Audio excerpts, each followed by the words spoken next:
Hoy hablaremos sobre una ceremonia importante dentro del mundo religioso del Palo Monte, conocida como Itiambo, el adiós del palero.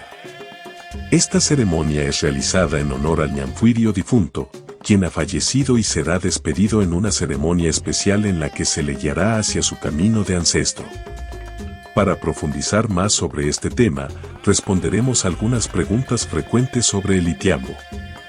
Pero antes de comenzar, quiero invitarte a suscribirte a nuestro canal de podcast en YouTube, Mundo Yoruba, para que no te pierdas nuestros próximos episodios, donde hablaremos de temas interesantes relacionados con la cultura y las religiones afrocubanas. Si tienes alguna pregunta o sugerencia, déjalo en la sección de comentarios.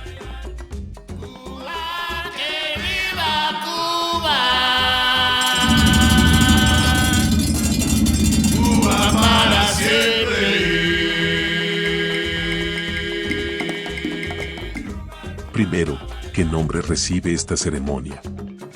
La ceremonia se llama Itiambo.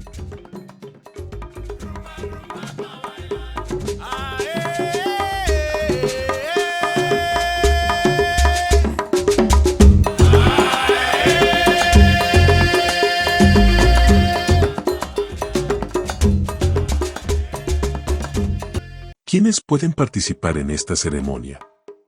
Los ahijados, padrinos, hermanos y amistades religiosas del difunto que pertenezcan a la misma casa, así como los familiares directos, como la madre, el padre, esposa e hijos, pueden participar en esta ceremonia.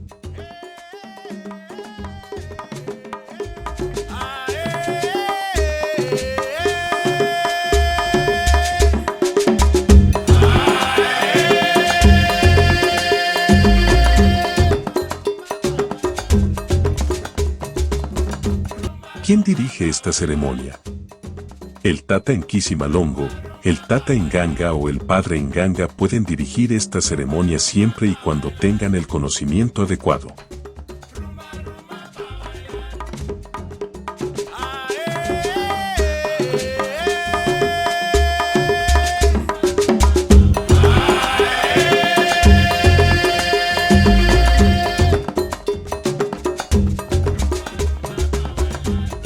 ¿Qué consecuencia puede haber si quien dirige la ceremonia no está facultado?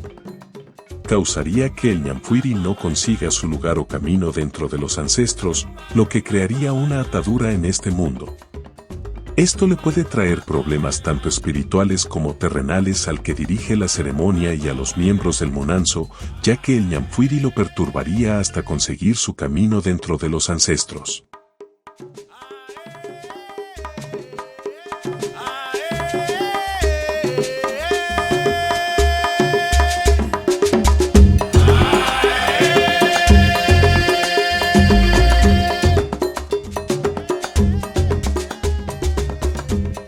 ¿Qué consecuencias le traería al ñamfuiri hacerle una ceremonia mal hecha? Se crearía una atadura al ñamfuiri en este plano, evitando la evolución espiritual dentro de su camino de palo como nuevo ancestro.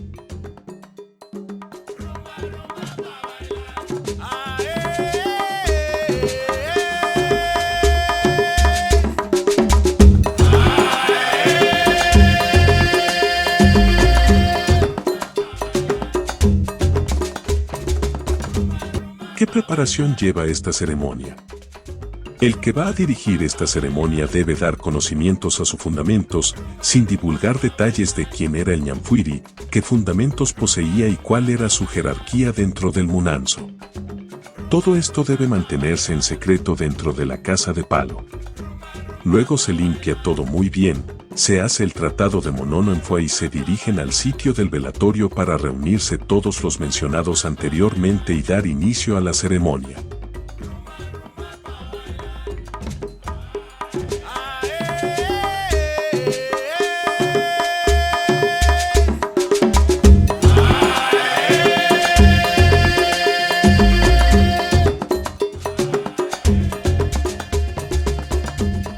¿Cuál debería ser el orden del ceremonial si el difunto, además del palo, está en la Ocha e Ifa?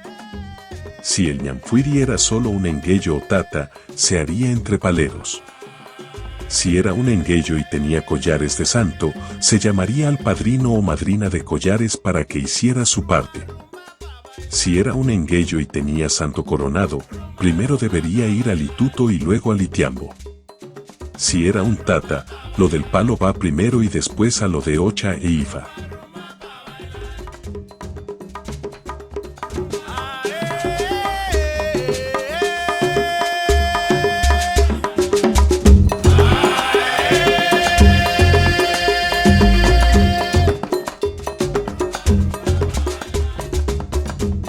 ¿Existen ceremonias posteriores al itiambo? Sí, a los 21 días debe hacerse la ceremonia de ñangudu. Al año, debe hacerse la ceremonia de la carnera, y a los 7 años, debe hacerse la ceremonia de mambe.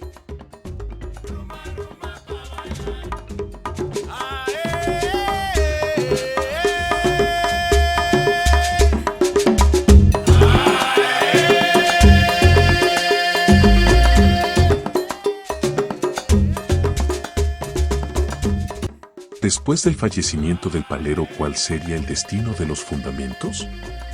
Eso es decisión del ñanfuiri, ya fuera en vida o después de muerto. Las prendas acatarán las órdenes del palero inclusive después de la separación del alma del mismo, y se corroborará su decisión a su debido momento de darse la comunicación con el difunto.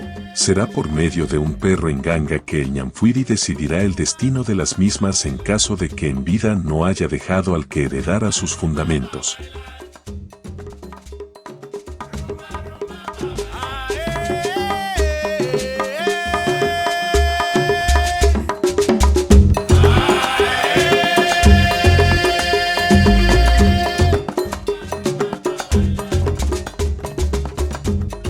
¿Cuál debe ser el uso y el destino de los fundamentos en las manos de los herederos? Se seguirá la regla y quedará como objeto de atención y canal para comunicarse con los enfumbis, ya que el ñanfuiri puede vivir, si así lo decide, en su fundamento, y si su antiguo dueño determina que se puede jugar palo con lo heredado se podrá hacer. También el ñanfuiri en su partida podrá determinar que se haga tal o cualquier cosa, bien sea la montura o la entrega de un resguardo.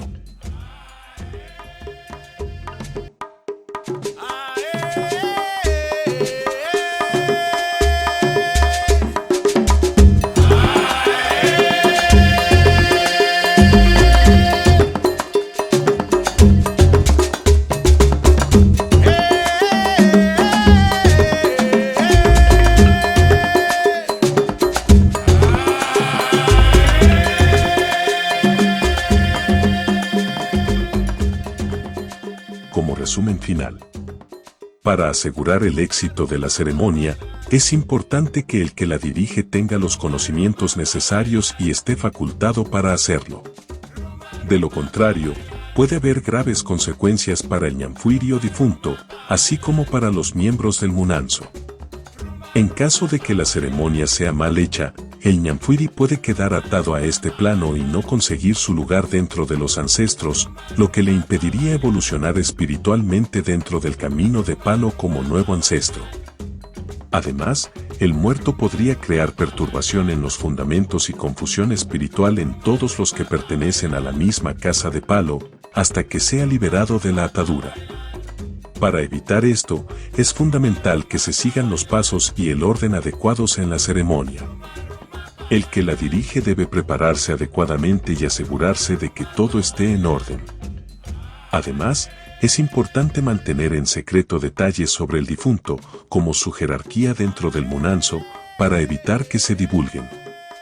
Después del itiambo, hay otras ceremonias que se deben realizar. A los 21 días, se debe hacer la ceremonia de ñangudu, al año, la ceremonia de la carnera, y a los 7 años, la ceremonia de mambe. Además, en cuanto al destino de los fundamentos del difunto, esto dependerá de su decisión, que puede haber dejado por escrito o comunicado por medio de un perro en ganga. En caso de que no haya dejado un heredero específico, se debe esperar a recibir su decisión. En definitiva, el itiambo es una ceremonia muy importante dentro de la religión de palo y debe ser tomada con la seriedad y el respeto que merece. Es un momento para despedir al difunto y asegurar su evolución espiritual dentro de los ancestros.